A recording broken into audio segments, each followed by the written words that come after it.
Hi, and welcome to another episode of Bespoke Architects Daily Pinup. I'm Nicole Walters, Director of Bespoke Architects, and I'm about to show you what inspiring architectural images made our Pinterest boards today. The greenhouse caught my eye this morning in an article because it actually has a translucent roof material, and upstairs is actually a greenhouse, so that in itself was quite interesting. But then what I really liked was this kitchen island bench that is an all-in-one kitchen. So all the appliances, your sink, everything happens on this one island bench. It's kind of that counterpoint to that minimalist bench that we sometimes see in kitchens. So that's really interesting, I felt. I loved the material on their bathroom vanity, the way it wraps up the splashback. I thought that was lovely. So that was everything from that project. The Tongue Villa caught my eye this morning because it almost feels like a duplex or a townhouse that hasn't been finished, like there's only one half been built, because that is the only reason I could think why you would put such a solid wall up so high on one side of development and not the other. But other than that, I actually really liked the screening in this project, so that's why that one is up on the board. And then they had some wonderful joinery units. This is like a study section. I really liked that. It's floor to ceiling. It's contrasting blacks and timbers. It does have a seating area and then ample storage. So I really liked that, as well as their courtyard. You can see some of those screens in the open position. But just looking down into that planting, the way they've clustered it in a corner and they lead out. So it's quite a small courtyard, at least from this angle, and they've made it relatively interesting, which I quite liked.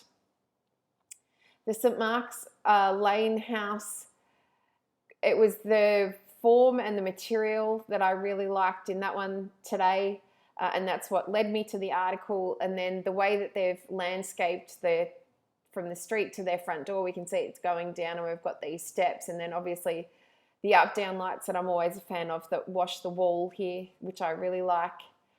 And then from that same project, we've got the internal staircase, which is just, in the center of the house, and then just got glass partitions with steel handrails hanging off of that. So that was really lovely, a very lightweight sort of stair to plonk in the middle of a building like that and still make it feel transparent or translucent. And then just that vanity unit, I just love that basin more than anything. And interesting to do the sort of the black vanity and then have a white shadow line, sort of the opposite of what we would normally do. The Cornerstone house was gorgeous. It was this image here that I saw this morning. It was the material palette that really caught my eye, just those bronzes set off against the blacks. But then when I saw it from the front, I just loved the way they'd created this 3D form in their sort of material there. And we see a close up in their front door, which is lovely as well. So it's got that sort of stonework, heavy stonework, really lightweight roof and clear front door. So it was a really nice use of materials. And then we can see that they've carried that material palette through to the kitchen. So again, we're seeing the bronzes, the blacks and the stonework from outside. They had a really nice pool area that I thought was worthy of pinning. And I quite liked the transition into this bedroom where we've got a solid joinery unit here dividing what is a circulation space to a sleeping space. It's warm and timber on the circulation side, sort of that darker, sort of sleepy color, if you will, on the inside that sort of ties in with the bed, and then this beautiful pendant light hanging down. So I thought that was lovely.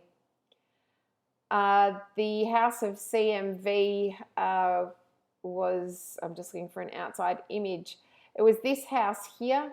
I liked, this is their car parking solution, and we can see that they've got a green roof on top of that. I thought that was really interesting and a move away from a traditional sort of roller door style entry. Their swimming pool was divine.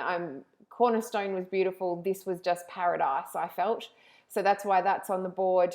And then also from that property was this suspended circular fireplace, which we have done previously in Bespoke Derbyshire House number 3.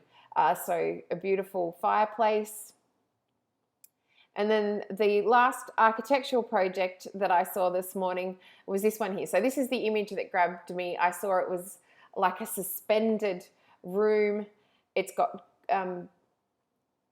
vertical gardening all the way around it, and we see it here, and it's got this beautiful cylinder shape sort of in the middle, and then wrapping around that is this gorgeous alfresco. So we can see a little barbecue here, and then as we go around that curve, we see that there might be a pizza oven. I'm leaning in to have a look, and then a sink as well, and then underneath that cantilever is that alfresco outdoor area, which is here in this view. So just a really interesting use of both material and form, and functionality. So that's why that is on the board.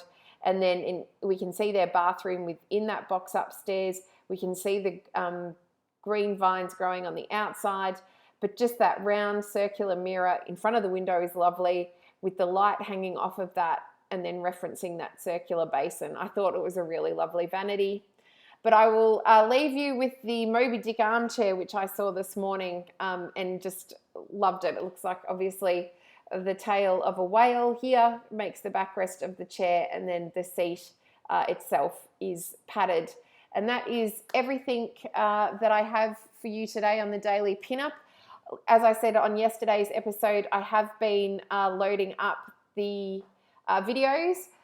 So episodes 25 and 26 are going on to Pinterest at the moment, but if you would like to catch the whole series, I think this is episode 43, it is all up on YouTube as well.